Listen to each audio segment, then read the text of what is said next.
Pada saat itu juga, api yang ada di dalam tungku padam. Seluruh mesin berhenti dan pabrik kembali sunyi, seakan semua telah berakhir. Nafas Fajar pun juga ikutan lega.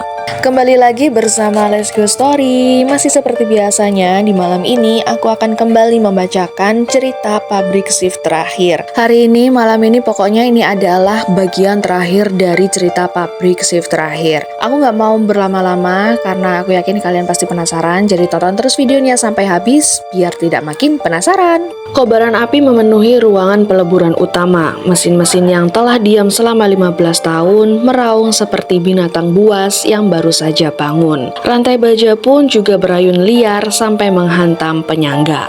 Sementara percikan logam panas berhamburan ke segala arah.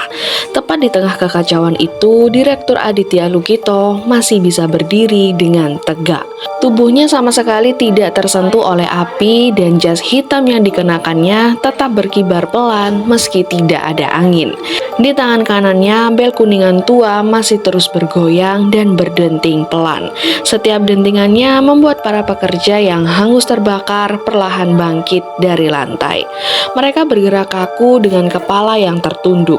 Lalu mereka berjalan ke arah tungku peleburan seperti orang-orang yang dipanggil untuk mulai pekerjaan. Fajar yang melihat hal itu hanya bisa menggenggam erat sebatang pipa besi yang tergeletak di dekat kakinya. Ucapan mandor tua tadi masih terngiang di kepalanya. Di situ, Fajar sedang berpikir bagaimana caranya untuk mendekati sosok itu. Setiap langkah yang diambilnya langsung dihalangi para pekerja, hingga ada seorang wanita dengan wajah melepuh berdiri tepat di hadapannya. Wanita itu menatap Fajar sambil meneteskan air matanya dan berkata sangat lirih, "Kami tidak pernah ingin tinggal di sini. Tolong selamatkan kami."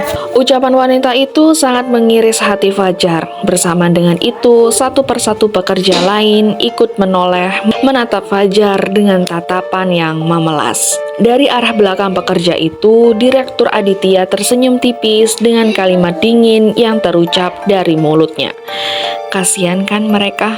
Sampai mati pun mereka tetap setia bekerja." Fajar mulai geram dengan perkataan itu. Fajar menjawab perkataan direktur dengan mengatakan para pekerja itu bukan setia, tapi karena direktur yang memaksa mereka untuk tetap bekerja. Suara menggema langsung memenuhi seluruh bangunan.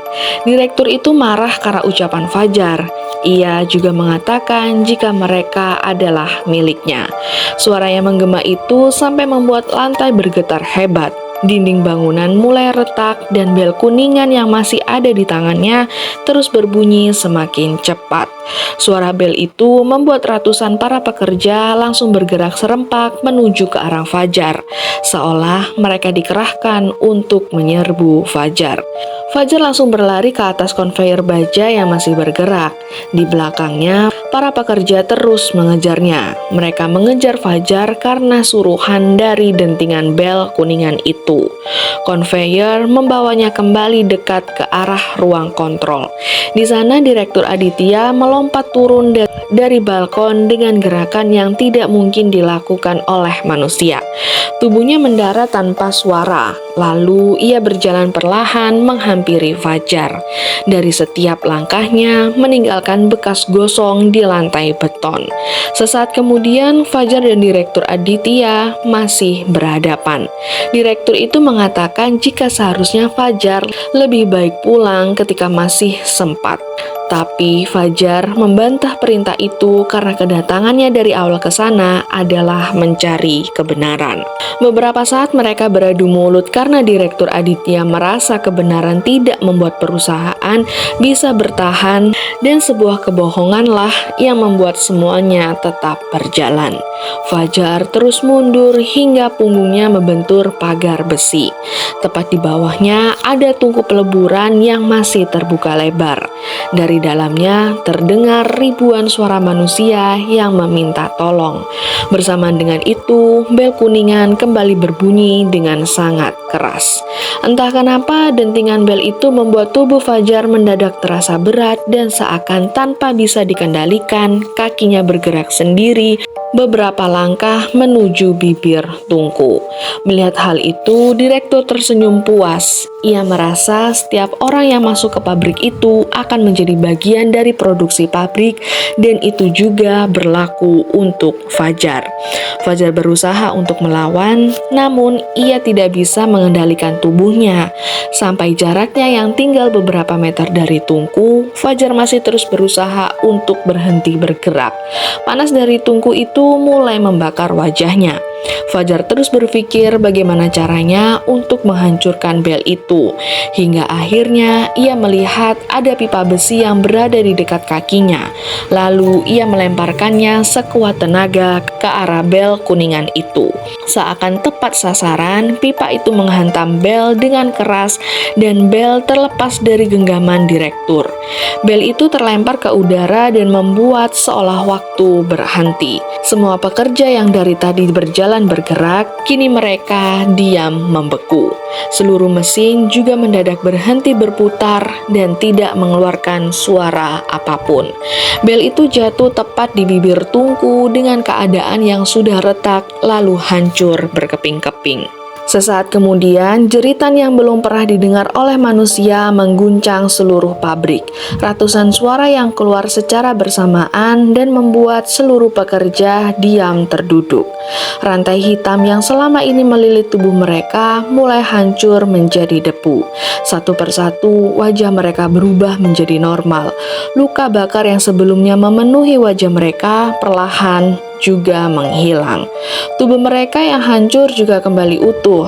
Mereka tampak seperti manusia biasa yang diantaranya menangis sambil memandang langit-langit pabrik dengan mata yang berkaca-kaca. Begitu juga dengan wanita yang tadi berdiri di hadapan Fajar. Ia tersenyum kecil sambil mengucapkan terima kasih dengan suara yang lirih. Tubuhnya berubah menjadi butiran cahaya. Begitu juga dengan yang lainnya, satu persatu pekerja ikutan lenyap dengan wajah yang damai. Namun tidak terjadi pada direktur. Sosok direktur tidak ikutan menghilang, tapi tubuhnya yang retak dan kulitnya mengelupas mengeluarkan ratusan tangan hitam yang selama ini bersembunyi. Tangan-tangan itu melilit lehernya dan menariknya ke arah tungku. Seketika teriakan itu langsung berubah menjadi teriakan ketakutan.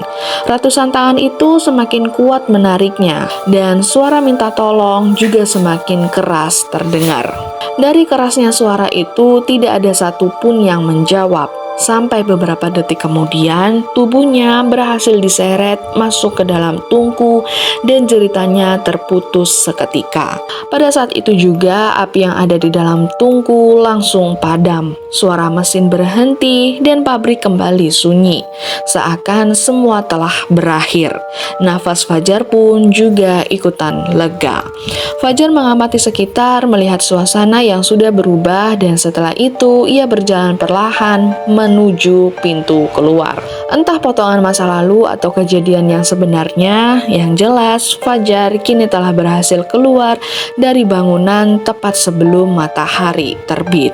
Begitu ia melewati gerbang utama, suara burung mulai terdengar yang menyatakan pagi telah menyambut. Untuk pertama kalinya sejak memasuki pabrik, udara terasa begitu hangat. Sekarang Fajar berdiri tepat di mana pertama kali ia datang untuk masuk ke dalam pabrik itu. Ia menoleh sesekali lagi sebelum benar-benar pergi dari sana. Bangunan pabrik itu masih tetap berdiri dengan diam. Tidak ada suara mesin dan tidak ada suara langkah kaki. Seolah malam yang baru saja dialaminya tidak pernah terjadi. Hingga 3 hari kemudian, tim penyelamat dari kepolisian akhirnya memasuki kawasan pabrik setelah Fajar menyerahkan seluruh hasil rekamannya. Mereka menemukan sesuatu yang mengejutkan.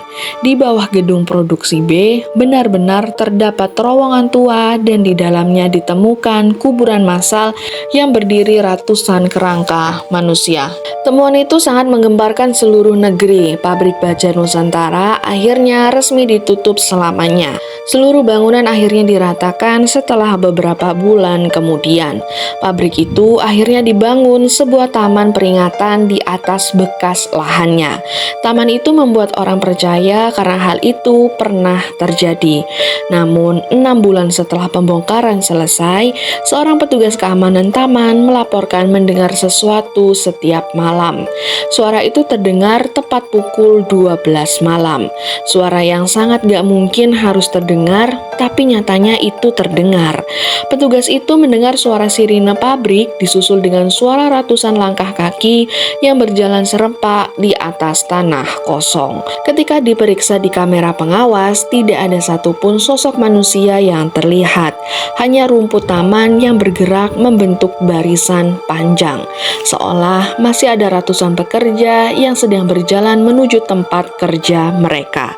Karena ternyata yang dihancurkan hanyalah bangunannya, bukan shift terakhir yang tidak pernah pulang.